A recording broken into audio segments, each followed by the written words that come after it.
감사원장님, 네. 김건희 여사 무섭습니까? 뭐 전혀 뭐 무섭지 않죠? 예. 네, 혼날지도 몰라요. 안 무섭다 그래서.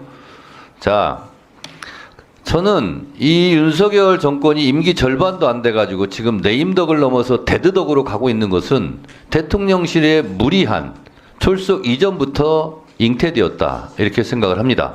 그게 시작이었다. 그러니까 지지율이 40%는커녕 30%, 어떤 여론조사는 지금 19.2%까지 나왔어요. 거의 뭐 탄핵 전야입니다, 지금.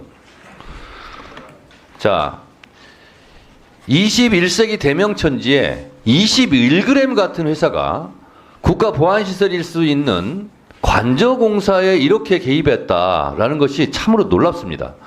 먼저 보겠습니다. 모든 사업에는 사업 계획이 있고 그에 따른 계약 체결이 있어야 되는데 21g 같은 경우는 사업 계획과 그에 따른 계약 체결이 없어요. 그냥 무조건 공사부터 시작합니다. 이게 대한민국에서 이런 일이 있을 수 있을까요? 시공, 감독, 준공 과정에서 거의 모든 법을 위반했어요. 국가계약법, 건설산업기본법 다 위반했어요. 이 정권은 출범하면서 대통령실 이전하면서부터 위법을 시작해요. 두 번째, 대통령 비서실 측이 실제 공사 내역을 반영하는 준공 도면 등도 제출받지 못했어요. 그냥 공사를 시작합니다. 공사가 먼저 진행되면서 관자에 대해서는 규정에 따른 준공 검사도 이루어지지 못했어요.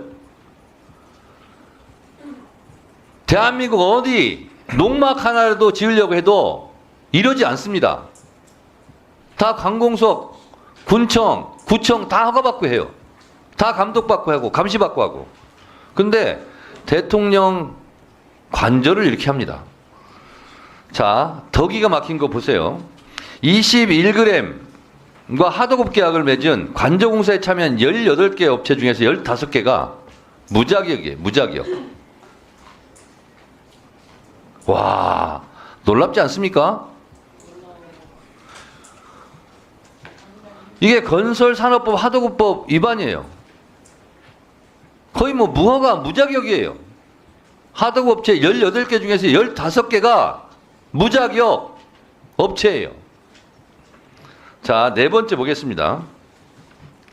하도급 업체를 공사에 참여시키려면 사전에 발주처 승인을 받아야 하는데 21g 측이 18개 하도급 업체에 대한 승인을 받지 않았고 이 때문에 무자격 업체가 공사에 참여하게 되는 겁니다.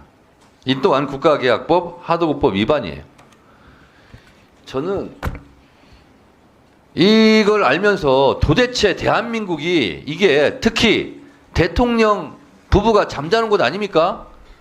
이 무법천지, 무자격, 무면허, 무자격 업체가 이렇게 사업 계획도 없고 준공 도면도 없고 시공, 감독, 감리 아무것도 이루어지지 않아요. 어떻게 이럴 수가 있을까? 야, 세상에 이럴 수가 있을까? 그런데 어떻게 이런 일이 벌어졌을까? 도대체 21g은 정체가 뭔가? 알고 보니 김건희 여사 라인이더라. 이런 겁니다.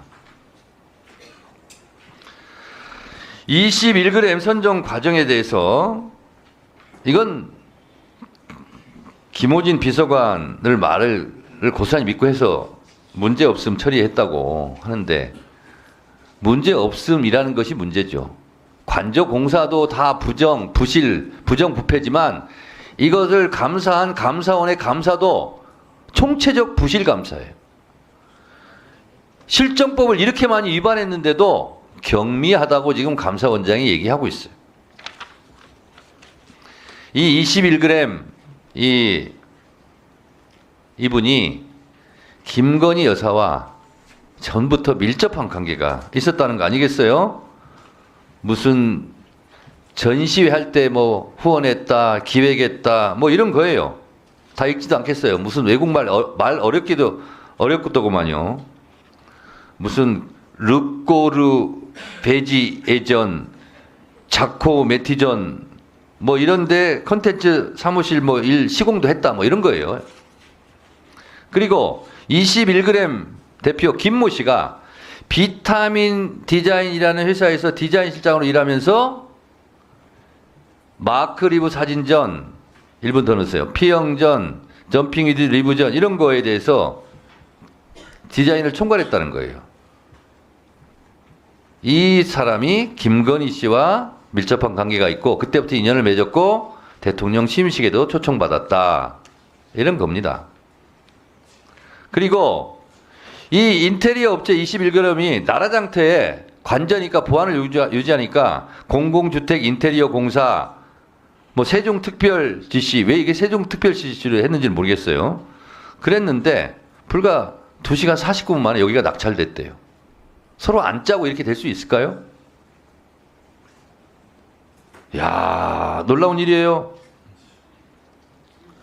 그러니까 결국은 김호진 씨는 그냥 앞에 나와 있는 사람이고 실제로 김건희 씨가 저는 이거 다 주도했다고 봅니다.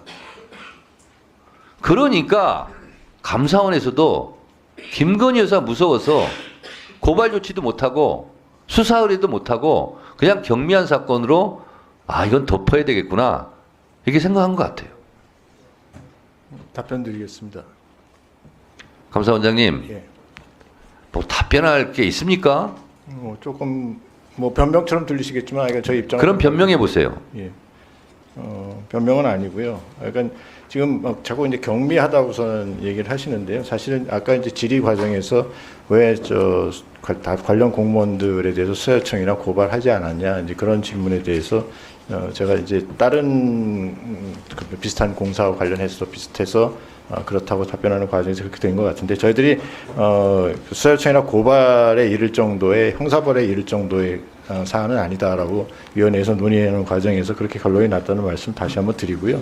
하여간 총체적 부실이라는 거는 저희들이 감사 결과에 뭐 충분히 다 저기 지금 위원장님 말씀하신 거 다 저희들이 감사 보고서에 적시를 했다고 생각을 합니다. 근데 아까도 말씀드렸지만 누가 시켜서 했냐, 김호진 비서관에 대해서 왜 추가 조사를 안 했냐 하는 부분은 아까도 모두에 말씀드렸지만 이게 수의계약이 된 거고요. 수의계약 자체는 적법하다고 봤기 때문에 그리고 그 이후에 그 업체에 어떤 특혜가 간 부분이 없었기 때문에 이걸 갖다 누가 발주해서 누가 시켜서 누구 사주로 어떤 업체가 선정됐냐 하는 부분은 저희들이 크게 중요하지 않다고 생각을 했습니다. 그래서 원장님 예. 정리하시고요. 그 잘하는 거 특기 있잖아요. 수사기관에 이 자료를 흘리시든가 고발하든가 하세요.